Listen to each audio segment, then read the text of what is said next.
work to meet the population's needs, but other places may not accommodate those with limited income and adverse housing histories. From the beginning of this process all the way to its completion, we want to be intentional in creating an environment where all can thrive. Individuals with neurodivergent conditions exist in all communities, regardless of race, ethnicity, immigration status, or economic status.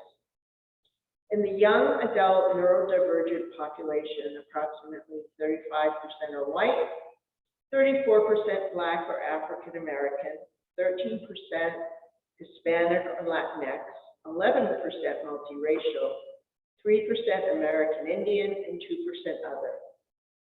Clearly, there is a large intersection of those who need housing support within the BIPOC communities. As many of you know, people of color are more likely to be homeless in the United States as a whole, and in Minnesota, than are people who identify as white, because of our history of racism and discrimination. It should not come as a surprise that the segment of the neurodiverse population most in need of housing is people of color. According to the Minnesota Department of Human Services, 21% of our population is Black, Indigenous, and people of color, while those receiving long-term supportive services are about 37%. As I mentioned at the beginning, this development is unprecedented in the Twin Cities.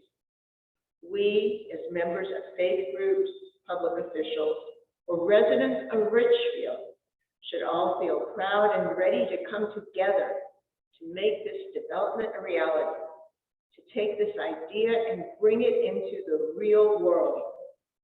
Let's now hear from a couple of our leaders about their own personal experiences and how this housing can be transformative. Please welcome Ed Levin from Temple Israel to the podium. After he speaks, we will hear from Sarah Watney from Richfield United Methodist. Finally, Ricky Campbell, a Beacon organizer, will come up to share a story of a real lived experience.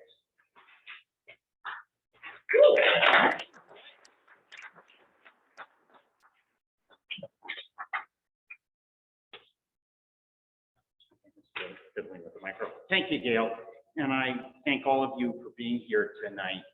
My name is Ed Levin, as Gail said. I'm with Temple Israel. I'd like to share my perspective very briefly, first from work and then my home life. For over 20 years, I have been employed by Courage County Rehabilitation Institute. We used to call it Courage Center up until about 10 years ago.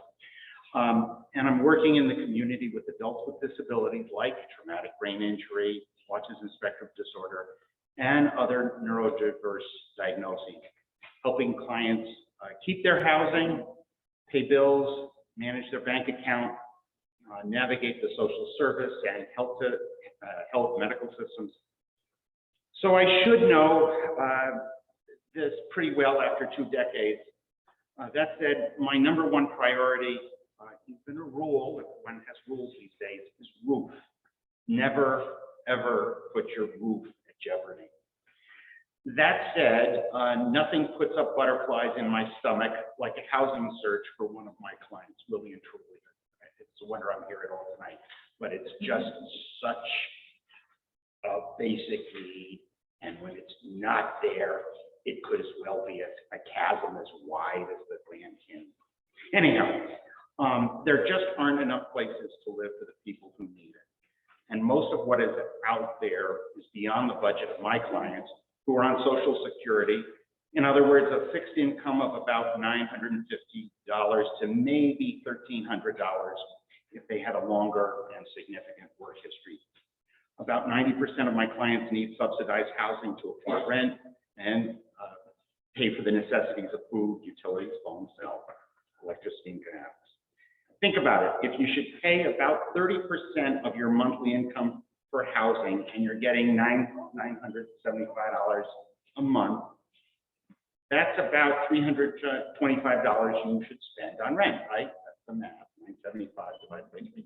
I'm not that good at it. How many apartments or studios have you seen advertised recently that rent for $325? Zip, right? Precious few, if any.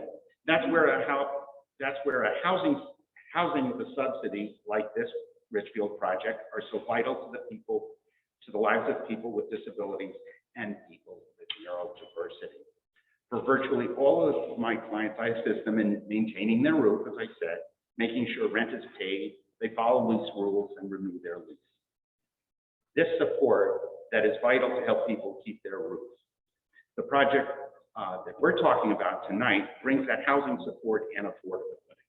Now, that's work.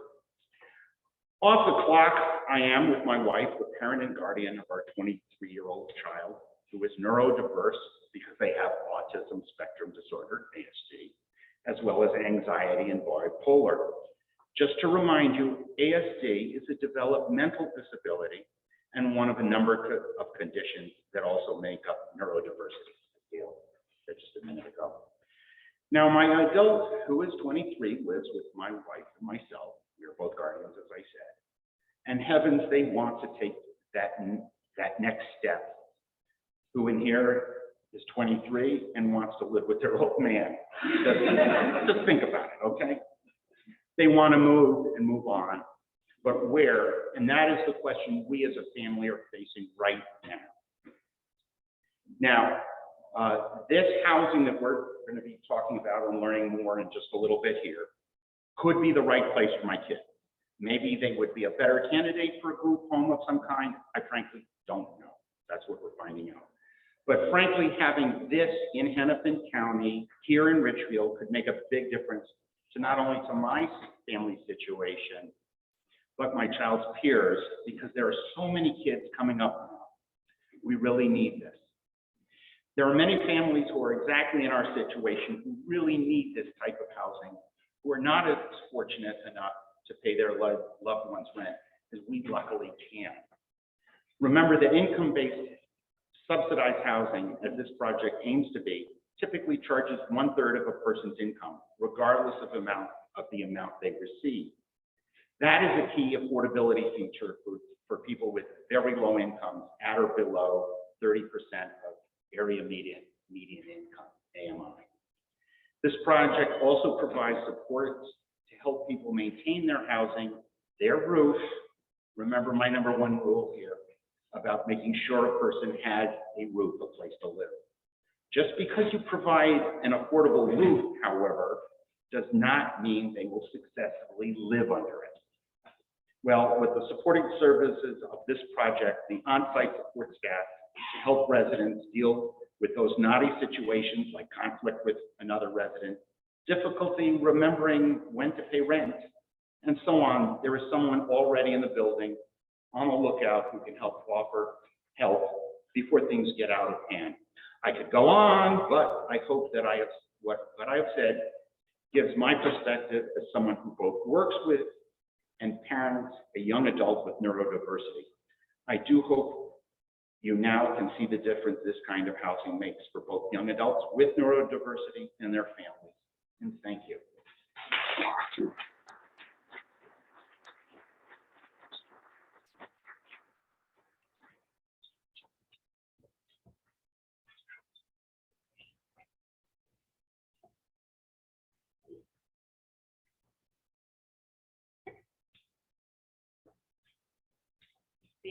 Can you hear me? No. You cannot hear me? Oh, yeah. Oh, thank you so much. Okay, how's that? My name is Sarah Wadney, and I'm here to speak to you tonight about the experience of another parent, me. And my children are much younger. My husband and I have 8-year-old twins. And it seems like, you know, them living on their own at this point feels like a long way off in the distance, but I know that it will be here before we know it, because It feels like just yesterday that we received the diagnosis of our twin, our son Paul, who's on the autism spectrum. He was 3, just turned 3, when we had been, our kids were preemies. Sorry, I didn't write my notes, I just have basic points, so I might be a little more scattered than Ed, but I'll try. So our boys were preemies, and so we enrolled them in a study at the University of Minnesota for preemies. And it was just sort of like, you know, let's just contribute to the body of knowledge about premature infants and their development. And didn't really think too much more about it until we just kept getting calls back to have Paul looked at again and again and again. And then at age 3, we were summoned to another building, another department at the university. It wasn't until I got there and the sign above the door said, Department of Neurodevelopmental Disorders and Autism Spectrum Disorders. And I thought, oh, okay, I guess that's what we're dealing with here. Up until then, we weren't really sure. We knew that we had one kid, Michael, who was talking a mile a minute, but our other son hadn't said a word by age 2, not one word. And so I kind of thought, you know, maybe something's going on here. But it was then that we realized we have a kid with autism. What does that mean? That brought us on quite a journey of discovery. We learned about things like receptive and expressive language, executive functioning, sensory processing disorder, social learning, working memory, all these things that the brain does that most of us just take for granted. You don't have to learn how to read someone's face.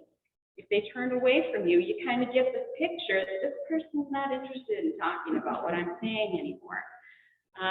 But my son Paul, that's all stuff he's had to learn through years of therapy. And we thankfully got an early diagnosis, got him enrolled in lots of different programming. When we first got him tested for his speech difficulties, he tested at the 2nd percentile, 2. I have a master's degree. My husband does too. We've never scored at the 2nd percentile on anything. Not that we're genius, but it was pretty devastating to learn that that was what our child was operating at. Since then, he's made enormous strides. He now reads at a grade level. He would walk in here, you would be able to tell which one's Paul or which one's Michael. Not that passing as normal is our goal by any means. Our children were given to us by God. They are unique individuals designed by their Creator. And we see it as our job, my husband and I, in just knowing each of them as individuals and rising to the challenges that they face. We're not sure what the future holds for Paul or for Michael for that matter. Both have IEPs, which are individualized educational plans, for those of you who aren't aware. They're both considered disabled by some standard or another. We're just not sure. So at age 8, I hope my children can find jobs that fulfill them, that intersect in their uniqueness and a need that our society needs to pay someone for. I hope that. I really do. But I don't know. Just recently, we had to get Paul back into OT because we realized this kid doesn't ever pick up a spoon or a knife or fork. He still eats with his hands most of the time. Now, I just told you, you wouldn't be able to tell that if he walked in here because he wouldn't be eating spaghetti and meatballs with his hands. But that's what he does at home. And so we're back in OT, back in occupational therapy. And I don't know, what we can hope for, or what we can expect. But I guess I'm here tonight to tell you that ours is just one story of many, many. I think it's like 1 in 35 families, 1 in 35 kids or something like that, diagnosed with autism. And that's just one of the disorders that are in this category. There's a need for people who don't quite fit where the rest of us just move about so easily in our society. And I would hope that there's a place in this world for all of us, a place in this world where we all can say, I belong here. I'm not wrong, I'm just a little different. And that we can embrace those differences and make sure we're all succeeding in life to the best of our ability. That's what I have to share. Thanks for listening.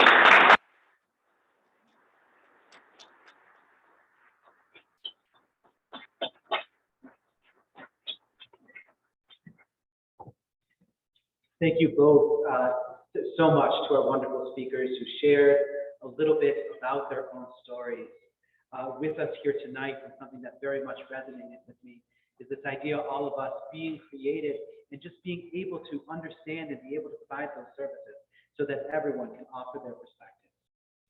My name is Ricky Camel. I'm a congregational organizer here at Beacon Interfaith.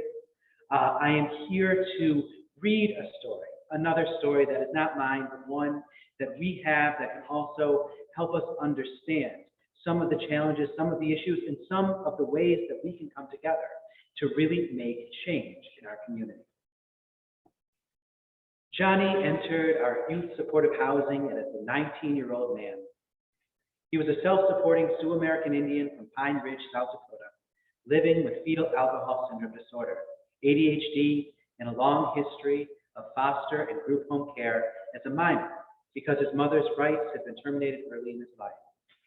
His father was deceased and he became homeless at 19 when his self-preservation effort to leave an abusive group home at 18 led to having trouble landing or keeping a job, vulnerable to a predatory, exploitative persons on the streets.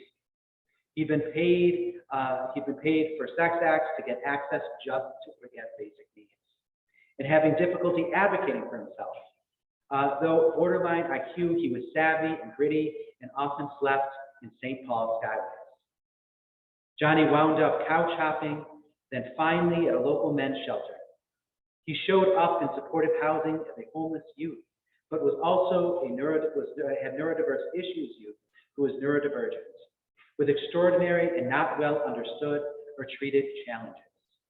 He was also exuberant, kind, warm, and impulsive.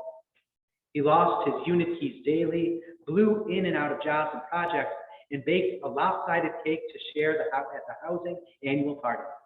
And he was the inspiration for changing those keys into fobs, and because the idea for charging him for those keys was untenable. In supportive housing, this young man built a healthy and social connected life with a high level of special kind of support. What I would describe as a high routine but light touch intervention. Daily and multiple interactions, problem solve life challenges, provide encouragement and praise for accomplishments. Willingness to help him directly with tasks on occasion. Interest and support of Johnny's cultural and spiritual self was important. Making harm-reducing suggestions, not directives or judgments, helped steer Johnny toward safer choices with money, relationships, drugs and alcohol, and other encounters he had in the community. Offering him a job in our supportive employment coffee shop, but then reorganizing his position to leverage his strength, kept him employed for 6 months.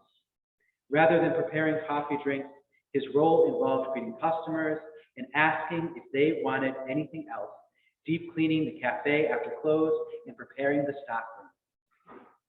Now, I don't know that we were adequately prepared to offer Johnny the highest level of support. We could have done better, but I do know that supportive housing with space, staff, and policies that could treat him as a special and worthy without patronizing, embracing of unique strengths and needs without lowering expectations, led to him to feeling comfortable enough to reside there for over a year, to practice life and work skills, and to build confidence and connection with safe adults. Supportive housing done well can bring a surprising array of life-affirming support and recovery experiences to youth with histories of trauma, displacement, racial discrimination, seeing their strengths, possibilities, and unique qualities, and supporting growth at the place and timing that works for them. Supporting housing can be part of that powerful journey. So we've heard these stories here tonight. We are inspired by these stories.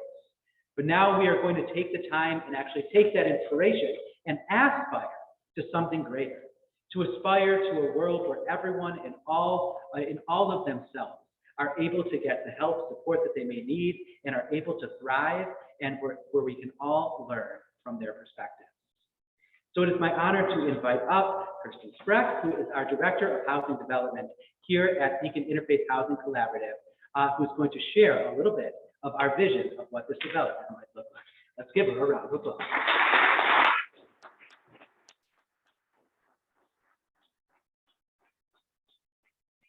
These stories have really been inspirational, and they're the fuel that keeps us going. So when you think of Beacon's vision, when you hear all the stories, all those folks, we really are here to create deeply affordable, permanent supportive apartment homes in the West Metro, in Richfield, serving youth and young adults, including those with neurodiverse conditions, emerging from housing instability and homelessness. You heard Gail mention that we are not inexperienced in that we see neurodiversity show up in our other young adult developments. And we have some similar developments. You might be familiar with 66 West in Edina. That's 39 units. We have a partnership with Simpson Housing there. Prior Crossing in St. Paul. That's a 44 home apartment building where we partner with YMCA to provide the supportive services. And Nicollet Square in Minneapolis. There's 42 homes that are helping young adults stabilize their lives. When we think about how we approach a development like this and creating these homes, designing for a unique population often comes into play. We dig into the research. Right now, we're educating ourselves like crazy to understand what's been done before. We'll be looking for opportunities to invite these young adults in to give us their firsthand experiences. We'll want their perspectives as we're putting pen to paper and designing what we're going to create.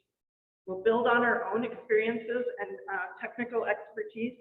And of course, we'll partner with the experts. We'll bring in those designers, architects, and engage in this community. I see Julie Urban here. We're already working with Richfield. So let's talk about the location. We are super excited about this location. It's in a great place in Richfield, right on the corner of 66th and Portland Avenue South. It's some property that was left over from the roundabout work when the city of Richfield reworked that intersection. It's a little over ½ an acre, and it's perfect for what we want to do, which is about 40 homes for young adults, as we've all described and been talking about here. We think the neighborhood is great. It's so close to Veterans Park. There's nothing in between it and the beautiful Minneapolis skyline.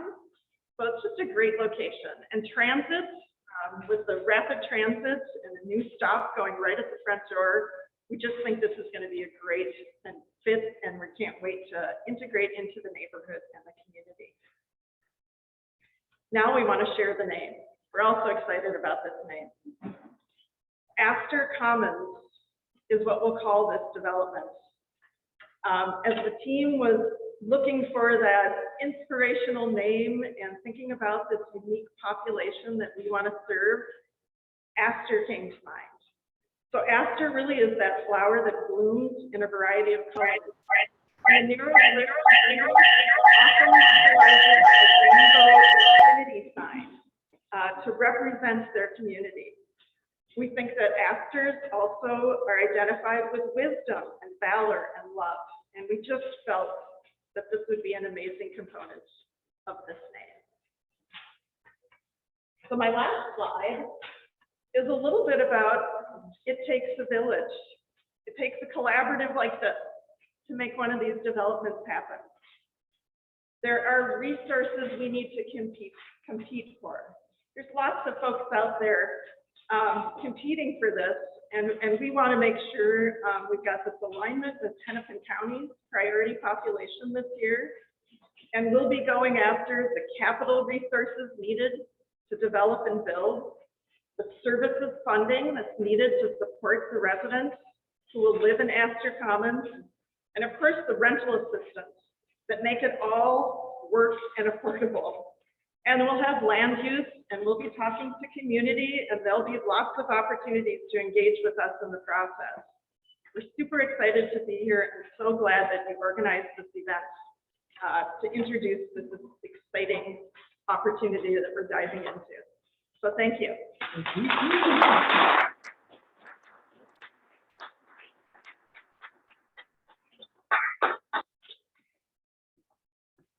Hi, we're going to take about 15 minutes for breakout discussions, both here and online. Justin will set up the online breakouts. What we'd like to ask you to do is, even if you don't know the people around you, to get together in groups of 3, 4, 5 and discuss the questions that are up on the screen. Or in the chat. Or in the chat, sorry, or in the chat. Thank you. So what did you hear? What did you think? How can you be involved in this housing effort? And then we'll have a couple people who will ask to share what they heard, what they discussed in their breakout sessions. So have about 15 minutes before you see me again.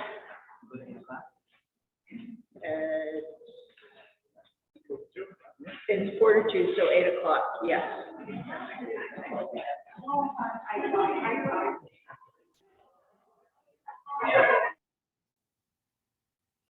It's now called Minnesota Independence College Community. No flag college.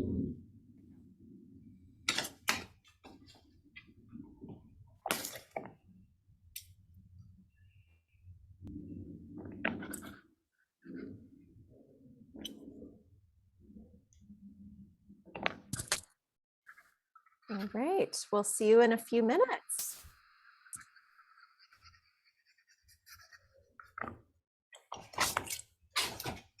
There we go. Are people joining their breakout rooms? Have they had the opportunity to join? Looks like they're there. Okay. Is anyone alone in a room? Let's look.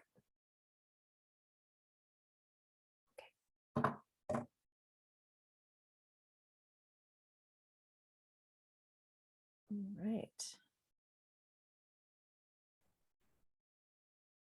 Oh, Kate, I can't hear you. Did it happen again? So every time I use headphones, at some point they always stop Yeah. the microphone. But I just didn't want to wake up my kids. Yeah. Okay, here we go. So I'm guessing that the folks that are still in the waiting room just stepped away from their computers or their Zoom. Yeah. Looks like everybody's got some buddies in their breakouts though, so that's fine. Yeah.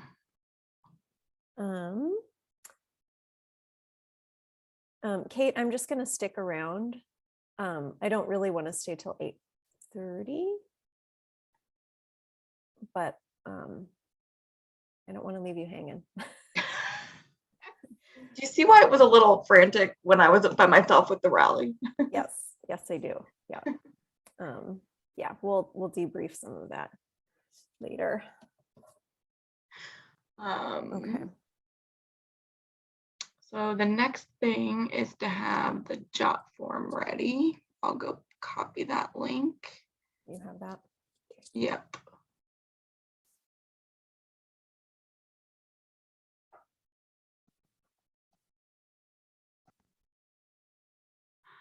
we'll need to capture the questions that they come up with and send them on to Ricky. Okay. Do you want me to do that? Either way. Okay. You know what? My phone is really low on battery. Oh, I'll go get the charger right now. It's in the car. Okay, you have Be time. right back. Okay.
Oops, I haven't been muted this whole time. Sorry. I just heard the ding dong like somebody was in the waiting room, but I don't see I- anybody. I assigned them to room 1. Oh, I see. I probably should have greeted them first, but hopefully they'll find welcoming people.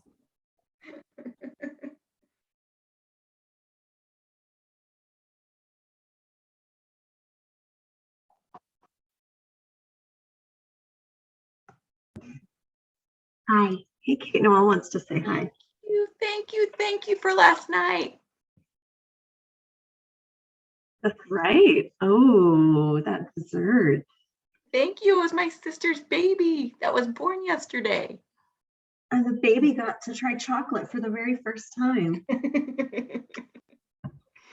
I can show you. Oh, is there a picture? Oh, yeah. Oh, Yeah, Beatrice. sort of the Yeah, we glare. can see it. Cute. Well, congratulations. Oh, there's someone coming in. Let me get them. I'm going to remove the spotlight. And put on Welcome, Julia. gallery. There we go. We can do it this way until there's a reason. Here, I can broadcast. 4 minutes left.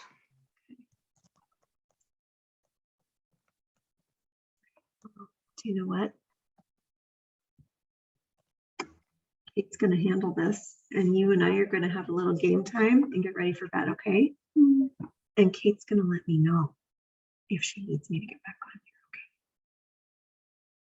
here, okay? Much. Thanks. Okay. So I'm just going to go, Kate, but I All will right. have everything set up so I can get right back on if you need me, okay? Okay. All right. I think I'm all set. I know, but like if your internet goes down or something, we got a real problem. There just needs to be more staff like ready to Yeah. handle things on here that aren't in the room there. Okay, thank you. See ya. Thanks. Bye.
Okay, Welcome back.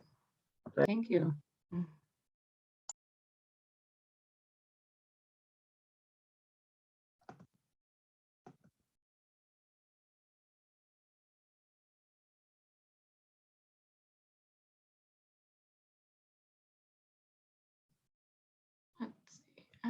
unmute.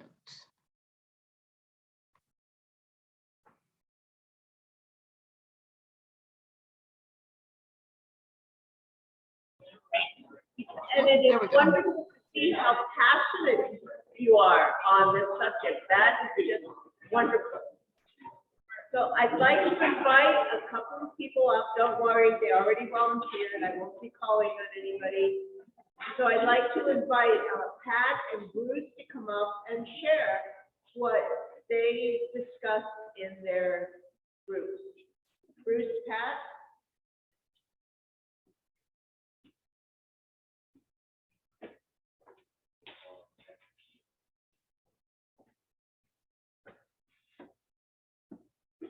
Well, yes, our group has all the answers. Yes. And we were very excited about this project, and we know that it's a really high competitive bid that has to get this money to get it built. But we're excited about it, and we also talked about the important aspect of getting our congregations excited about it.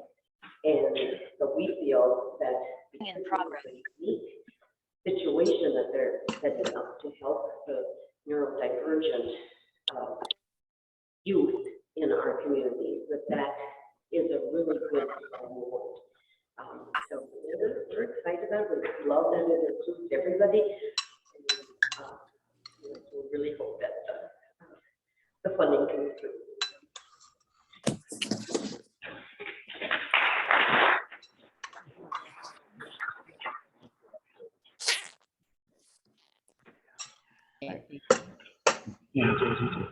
I'm sorry? Oh, turn the camera towards you too. Oh, wait. Didn't see it. Yeah, we had a pretty interesting discussion. It could have gone on a lot longer, actually. We talked a little bit about the diversity in level of functioning that these people will probably show. And also,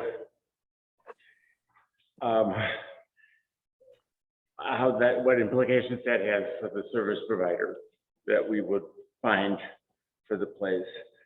We also talked a little bit about the ways we've been active in existing developments, notably 66 West. We had some people who had been involved with that. And also, I didn't know this, but I think I heard that there are some folks who fit in this category who live in existing beacon housing. So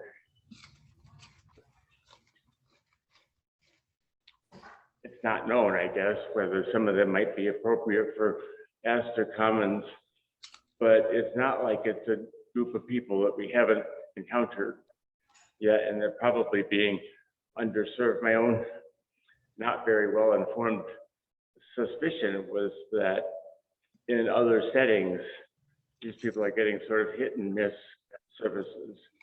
People who are not specifically trained in how to deal with various kinds of neurodiversity, doing the best they can, but hopefully the providers at our place would be better at it. We talked about what we can do.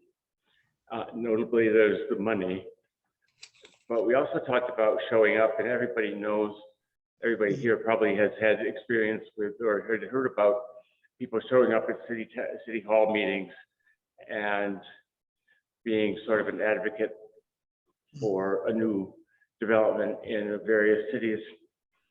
And we also talked what the previous speaker mentioned too, about the need to talk it up in our church congregation, because I don't think it's a widely You want known to start the beans and rice? project at this point, and so I would like to spread it around in my congregation a little bit. Thank you.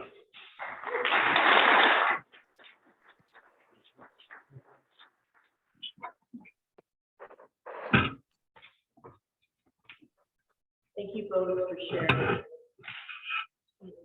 Right now, I would like to first recognize Richfield City Council member, Debbie Gotel, if you would.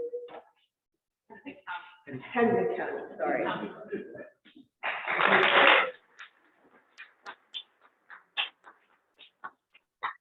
And now I would also like to introduce the mayor of Richfield.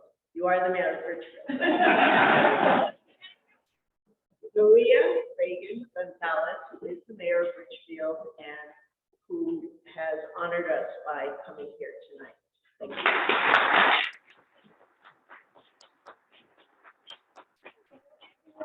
Thank you for being here, Commissioner Debbie Gotel. She is Richfield's Hennepin County Commissioner who has been a great partner in helping make this project happen and move forward. So thank you for that support, Commissioner Gotel. Hi, everybody. I'm Maria Reagan Gonzalez. I'm the proud mayor of Richfield. There are many Richfield community leaders here already. But for those of you who don't know much about Richfield or aren't from Richfield, welcome to your new home and to your community. We are very excited about this project for many different reasons. So we have been champions of affordable housing. We have been champions of equity. We don't just talk about equity, we make it happen in the community of Richfield, and we do that in so many different ways. And one of the ways that I'm very proud of, and we actually have our Assistant Community Development Director, Julie Urban, here as well, who has really led a lot of our affordable housing and equity work for many years at the city. But one of the areas where we really advance equity is in our housing work. And this will be a very important part of that legacy, because for years we have tried to get deeply affordable housing here in Richfield, and it's very hard to finance, it's hard to get in your community. And if this goes through, this will be the first 30% AMI project in the city of Richfield, which is very important.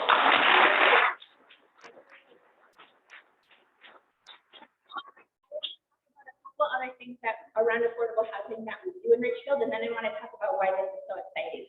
So the type of things that we do in Richfield, we have a down payment assistance program because in Minnesota, unfortunately, we have some of the worst racial inequities in all different kinds of outcomes, including home ownership.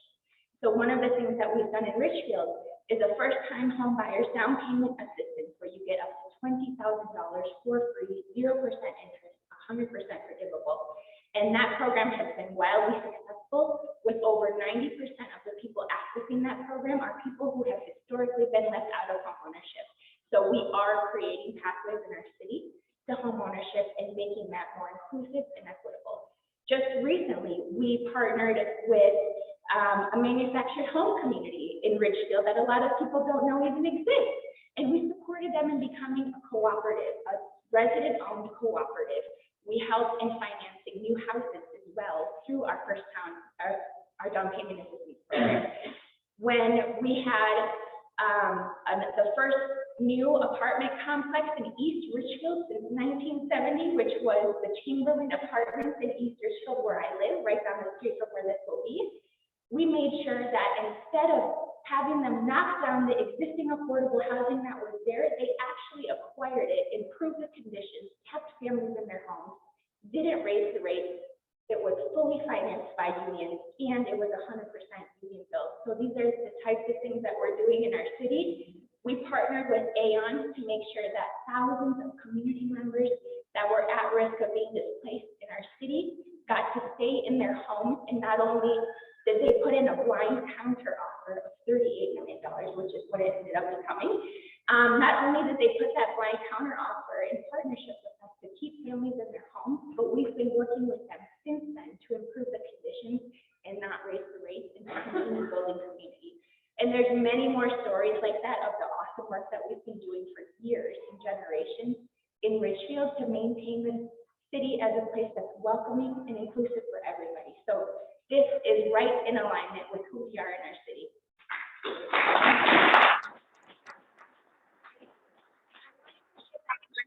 Because this is now part of that legacy. And then a reason why I live right down the street from this project, and I'm a little biased, but this is the best location in the Twin Cities.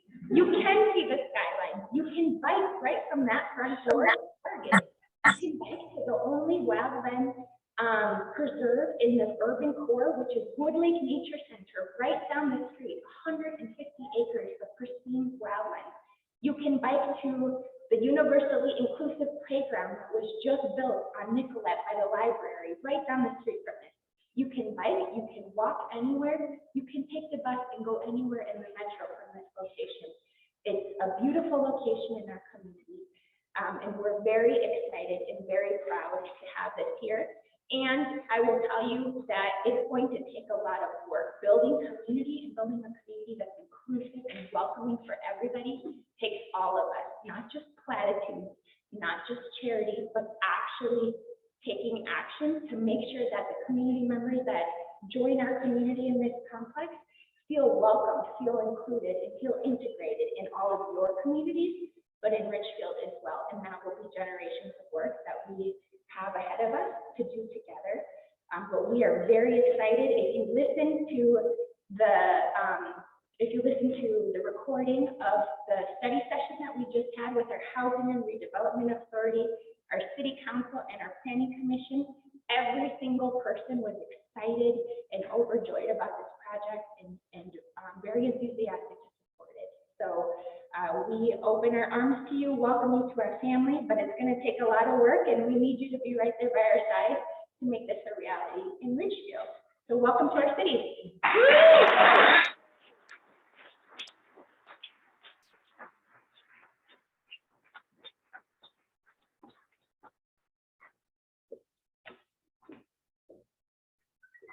Thank you, Mayor Gonzalez, for such an inspiring story. It will be a thrill for Beacon to join Richfield and to serve this population. Thank you so much. And now what I'd like to do, and I think some of you discussed this in your groups, is to add a few things that you can actually do yourselves and in your congregations to help us make Astor Commons a reality. My name is Marilyn Allen. I'm a member of St. Stephen's Episcopal Church. I'm a member of Volunteer with Beacon. And I have been also a member of the campaign action team for this project. We've spent several months building, doing research and doing relationship building with Beacon to help make this project a reality. The team and I have been privileged to participate in this work, and working together on this development has been inspiring, and it has helped us to grow in faith and in the expression of our values.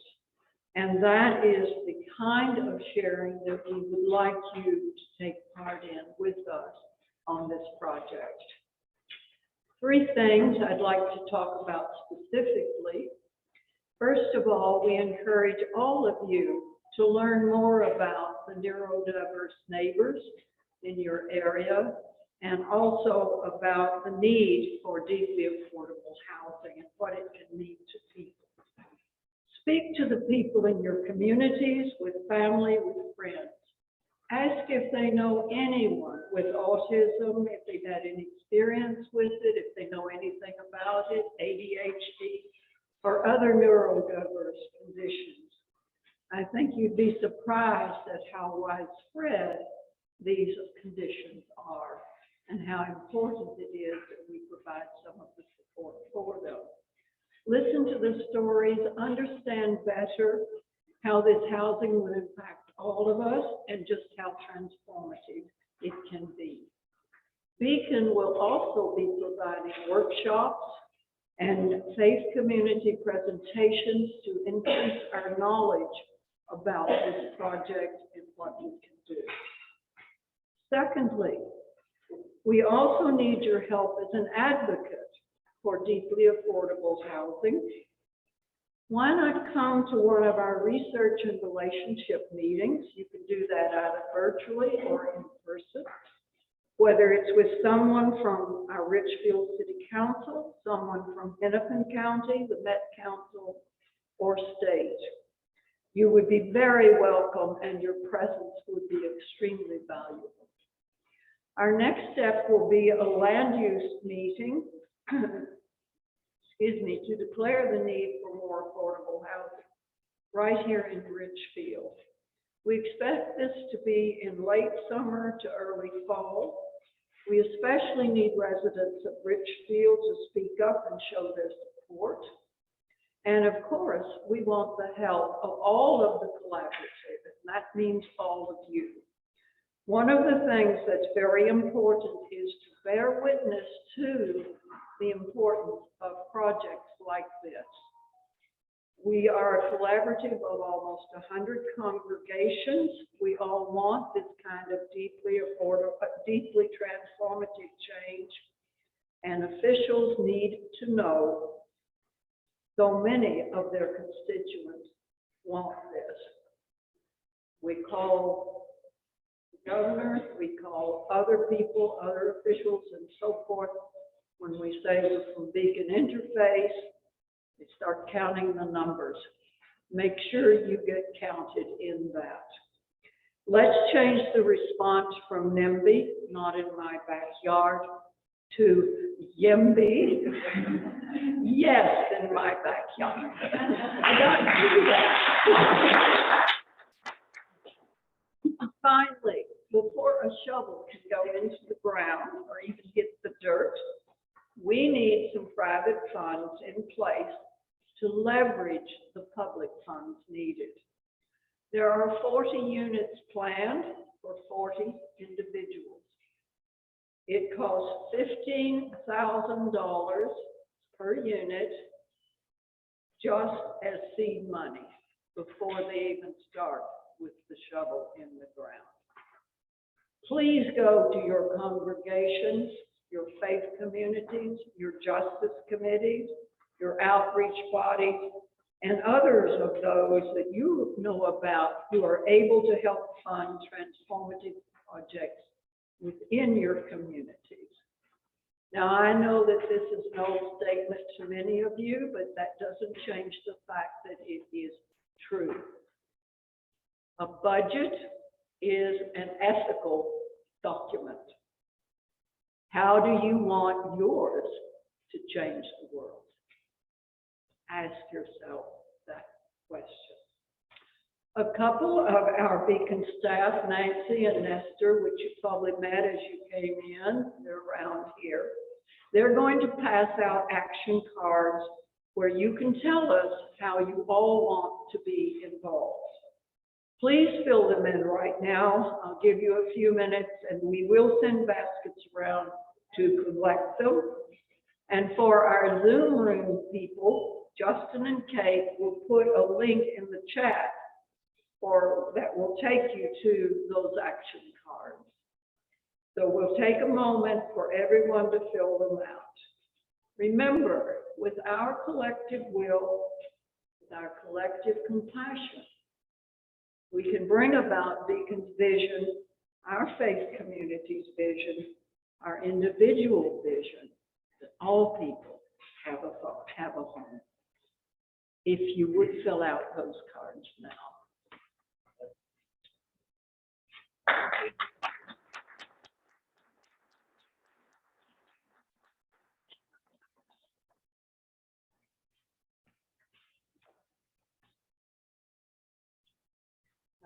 Now, I'm just giving these people here.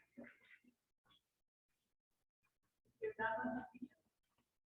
Black one? There's some more over here.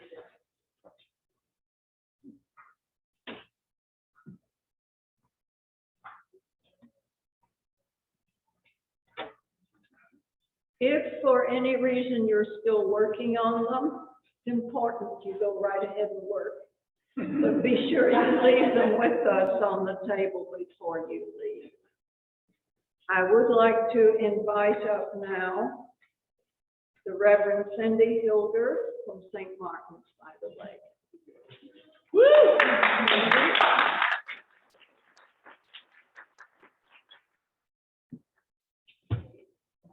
Thank you so much, Marilyn. It's good to see you again. We go way back.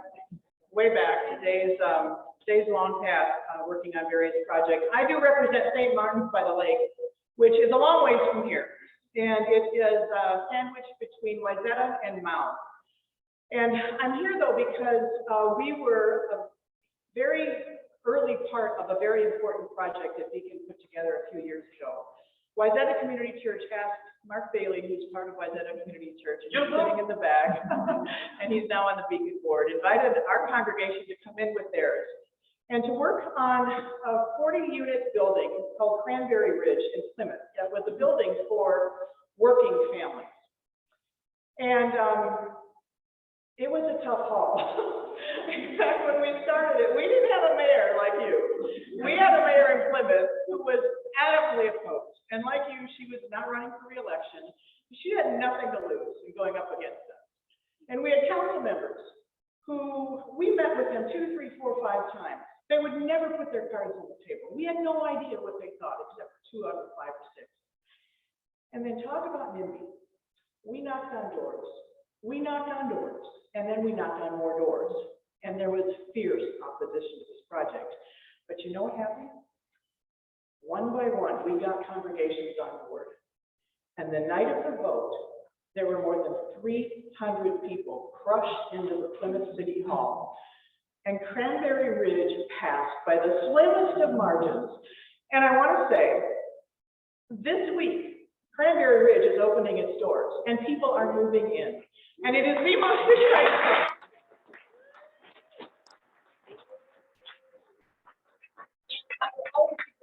Mark and his congregation of Wayzata for inviting us into this world. It's been truly remarkable. We've had an opportunity, to a lesser extent, to work on Vista 54 in Hopkins and Prairie Point, which is down in Shakopee. Those are both still in the works, so we were happy to work on those as well.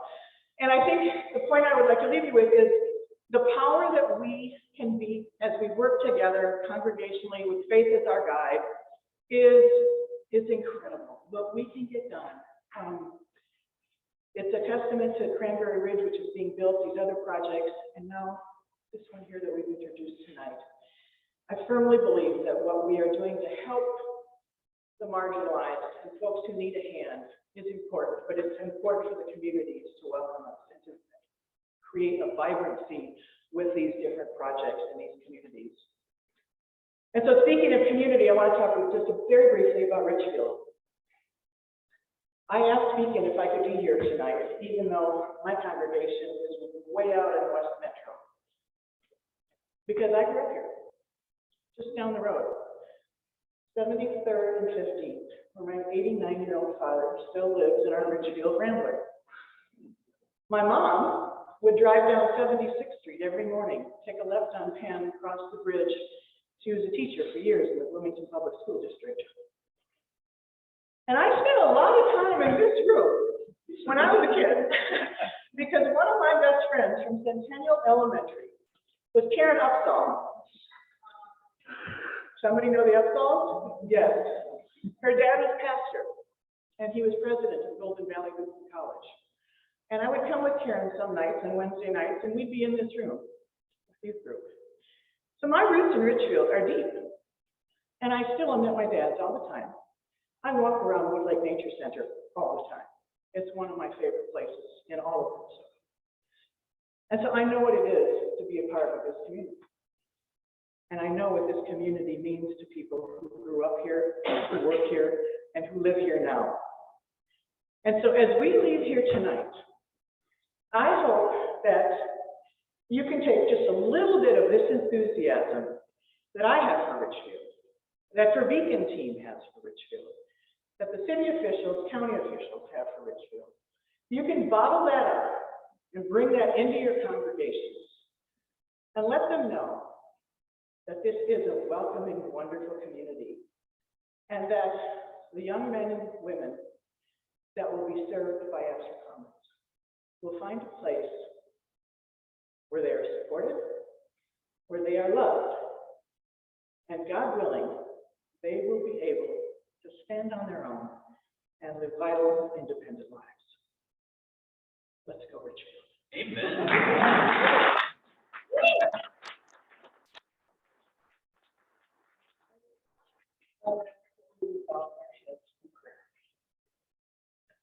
Holy One, as we come to the end of our time together, we give you thanks that you have allowed us to gather and have allowed us to serve you. We are children of many backgrounds and faiths, yet we are inheritors of shared wisdom, shared hope, and humility. Help us to continue the good works launched here this evening, understanding that there is power in collaboration and that we do find strength in diversity.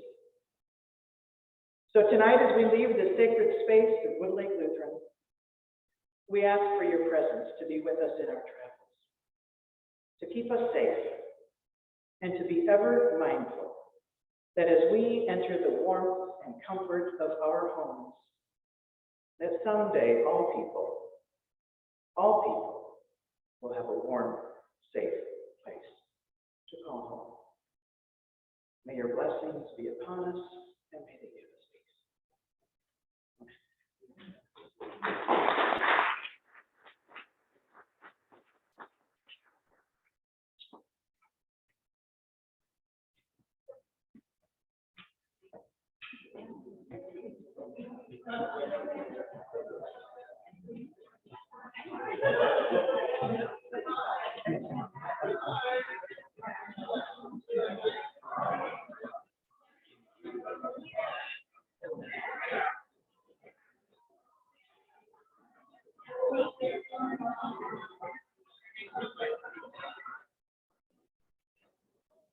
Thank you, everybody, for joining.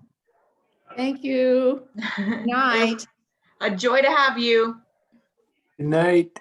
Good night. Take care, everybody. Good night, Justin.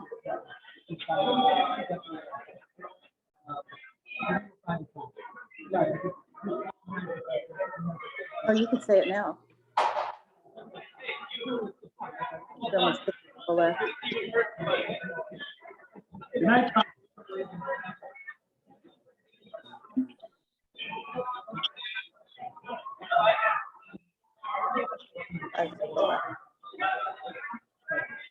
Only 3. I'm gonna close.